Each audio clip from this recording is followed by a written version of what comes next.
Good morning from the United States and good evening to you, Faris in Sri Lanka. This is Michael Shore with the Global Sustainability Network. I'm doing my first interview for our Spotlight series. And so today I am interviewing Fausz. And Faris was a member of SEALA 5. And of course, as I've already said, he's from Sri Lanka. And so to get started, Faris, welcome. Could you just tell us a little bit about yourself and the work that you do in sustainability? Hi, Michael. Again, greetings from Sri Lanka. So to give you a quick background, I come from a business which was primarily owned by a family, and in a second generation of operations, we operate in several different businesses, primarily manufacturing, and the core being manufacturing of umbrellas. My role revolves around actually supporting and providing a platform for these businesses to grow, and also working with them to really understand how leveraging particularly their access to global markets for supply and for business development. So this is a quick snapshot. I also work with a consulting firm where we do sustainability consulting for companies in Sri Lanka. We do footprinting of their carbon and also water currently, and we do some certifications around the standards of ISO around carbon footprinting and water footprinting for Sri Lankan businesses. Okay, so very much in the sustainability space. And if you could tell us how you got into it, how your business got into sustainability, and what was your inspiration? So it's interesting because my primary domain of business is not from a domain of sustainability as a product or as a solution solving a problem of sustainability.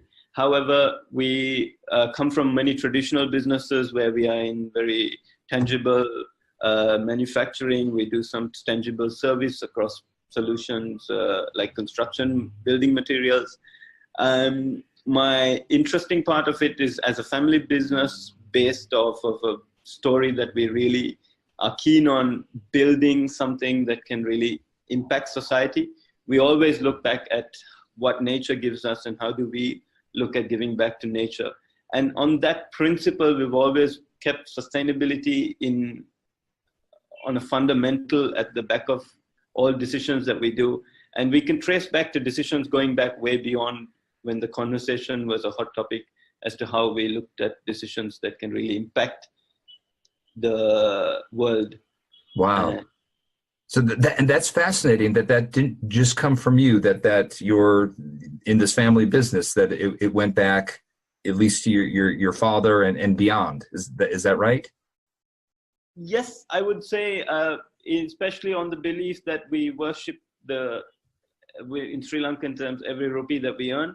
And as a result of it, a lot of what we are practicing and advocating for is to define and measure and improve how we use our resources and how we manage our waste, for example. And it comes back very much to really the basics of how you approach problem solving fundamentally. Okay, great. And so what's something that's really interesting that you're working on now?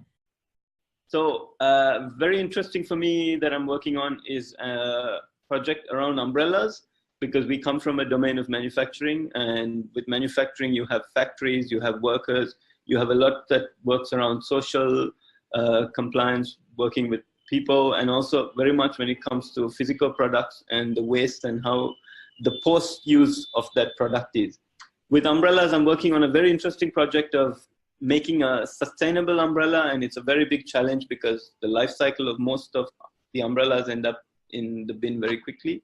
And we are working on a fully recyclable umbrella, which is made of 100% recyclable material, and whilst also trying to create a long life usage and solving one sustainability problem, we are also looking at how it can come back into the cradle to grave economy, so it makes a closed loop circular economy based product.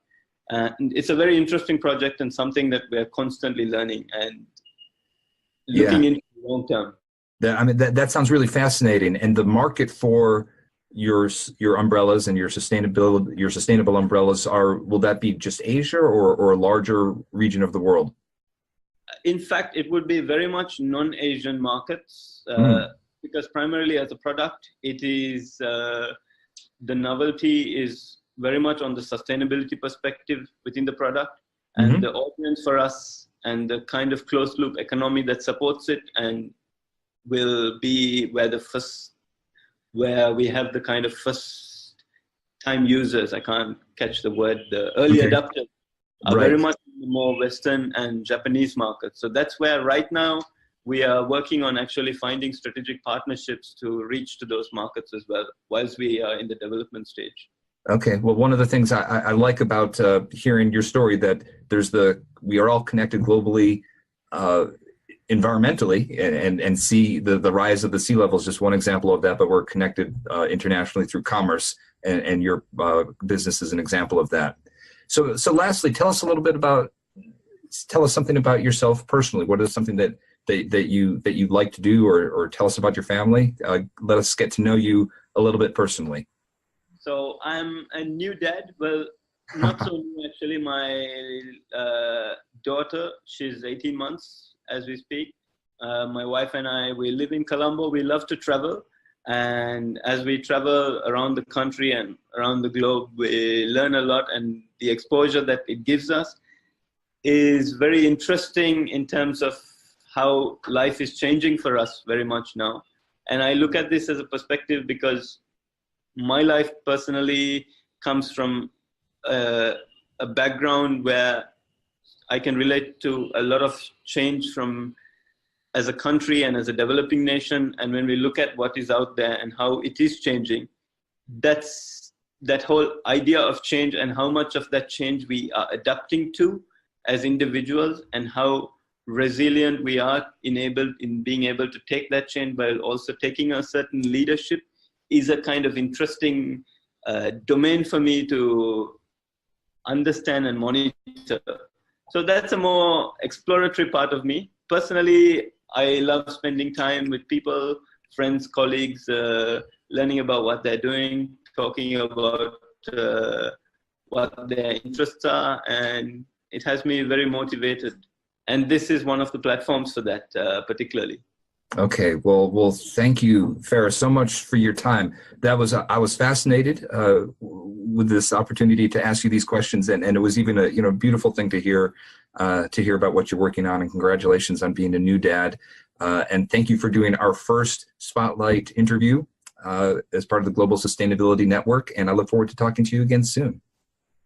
Thank you, Michael. Greetings to all, and wish you the best.